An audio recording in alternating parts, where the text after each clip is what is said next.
আসসালামু আলাইকুম রহমতুল্লাহ। ভিডিওটাকে স্কিপ করবেন না, ভিডিওটা দেখার অনুরোধ রইল। কোরআন কতটা সত্য তার একটু উদাহরণ আমি দেই আমার সূক্ষ্ম জ্ঞানে।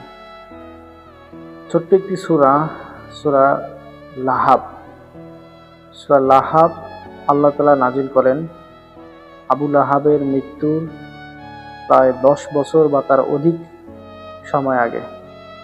সূরা লাহাবে আল্লাহ তাআলা আবু লাহাবের ধ্বংস বিষয়ে বলেছেন।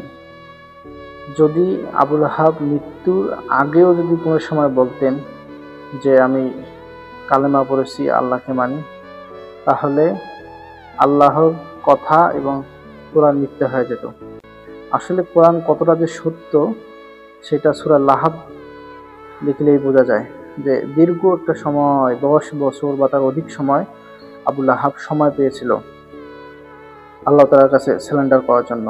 কিন্তু আল্লাহ তাআলা যে বলেছেন সূরা লাহাবে যে তাব্বাত ইয়াদা আবি লাহাব ওয়া তাব, ধ্বংস হোক আবু লাহাবের দুটি হাত। আল্লাহ যে বললেন আর তার সঙ্গে কতটা মিল, কোরআন কতটা সত্য সেটা সূরা লাহাব থেকেই প্রমাণিত হয়। আল্লাহ তাআলা আমাদেরকে বোঝার তৌফিক দান করুন।